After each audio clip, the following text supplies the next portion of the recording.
It's a typical morning in Orono, Minnesota, May 20th, 2022. But what's about to unfold is anything but ordinary. Let's recap.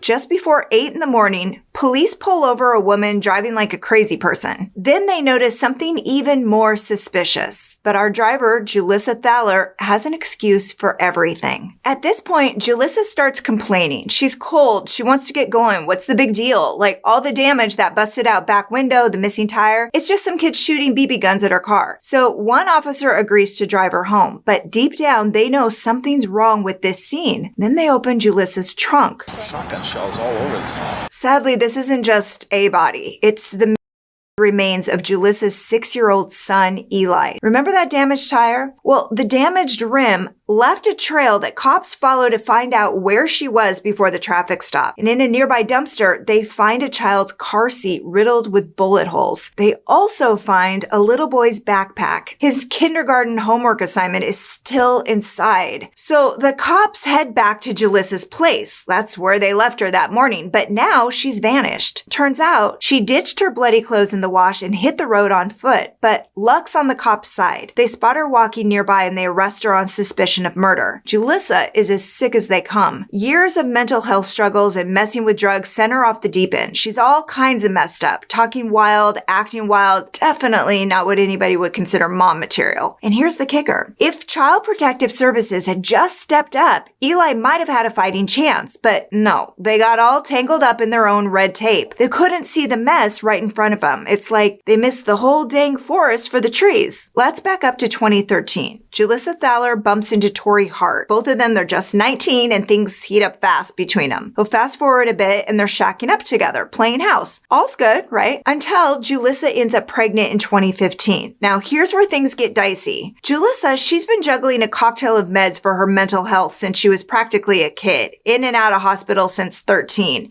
And that's about the same time she starts dabbling in drugs and booze. And then at 21, right when she's expecting Eli, she gets hooked on LSD, like a daily hooked on LSD. That's when Child Protective Services first gets wind of Julissa. Around this same time, Julissa starts spinning these wild tales about Tori, claiming he's hurting her, threatening to kill her with a shotgun. Now, don't get me wrong. Any talk of domestic violence, serious business, gotta be taken seriously. No exceptions. But here's the twist when they dig into Julissa's stories. They quickly find out they're just fabrications. She even says so herself, saying she cooked him up because of her mental health struggles. Now, this is the world that Eli, poor kid, is born into. He's got this rare thing called Townes-Brock syndrome. It's messing with his internal organs, and right off the bat, it's affecting his hearing. He's going to need hearing aids and a ton of doctor visits to keep an eye on him as he grows. Meanwhile, his dad, Tori, is just kind of stuck on the sidelines, hands tied. Julissa's spinning these tall tales about him being abusive, which pretty much slams the door on any chance to see his son. So then in 2019, Julissa cranks it up a notch. She files for a protective order against Tori, claiming that he's trying to kill her. The cops check it out, and it seems like it's mostly nothing, but the accusation is enough to hand Julissa the keys to the kingdom, aka full custody of Eli. Things get worse from here. One time, she locks herself out, so the cops come, they crack the door open, and what hits them is this wave of chaos. The place is a disaster zone. Upstairs, the bathroom's turned into a mini lake. It's leaking everywhere. Downstairs, it's like someone had an egg fight. There's raw eggs everywhere. And the food, it's like a science experiment gone wrong, all rotten and scattered around. And then there's Eli, right in the middle of this mess, buck naked, just looking so lost and confused. The place is so trashed, the cops can't even scrounge up a decent set of clothes for the kid. They finally dig up some PJs and they whisk Eli away to safety, but it's only temporary. Months later, after more of the same, a judge finally puts their foot down and says, that's it. The state takes Eli into custody and puts him in foster care with Julissa's cousins. And let me tell you, life with them, it's like night and day compared to the chaos with his mom. Eli's doing great. He's thriving. He's turning into this bundle of joy with a grin that can light up a room. Even Tori comes back into his life and it's like, oh my God, they love each other. They spend all this time together. It's really could not be better. But Julissa, she's not having any of that. In her mind, Eli's her boy and she'll be damned if he's living his best life without her. So she has this checklist to hit if she wants her son back. Get help for your mental health.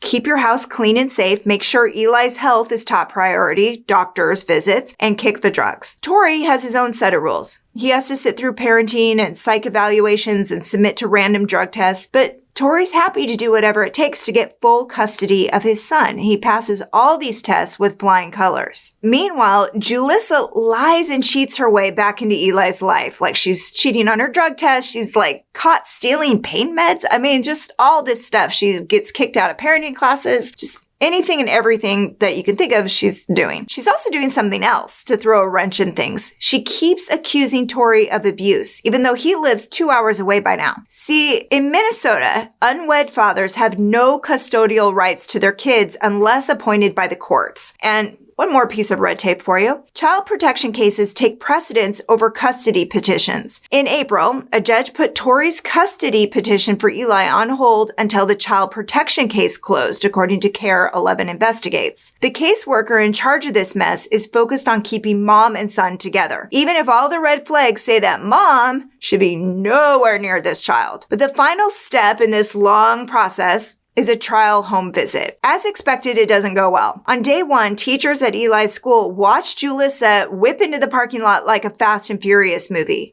Meanwhile, Julissa's still making false accusations against Tori, trying to get his visitation rights canceled. She even files another protective order, which is quickly thrown out. But the paperwork creates a logjam, and we all know how inefficiently these things go. Things finally reach their boiling point in May. By then, the caseworker wants nothing to do with Julissa Thaler, but they're supposed to have one last meeting before closing her case. But Julissa cancels, the caseworker never reschedules, and just like that, Julissa wins full custody on May 10th, 2022. 9 days later, she buys a shotgun at a sporting goods store. She asks the clerk for shells that will blow the biggest hole into something. And then around 7 a.m. on May 20th, police pull over Julissa's car. The back seat is covered in blood, and little Eli's body is hidden in the trunk. And wait until you hear this. That very day, before news of Eli's death spread, his caseworker wrote her final report.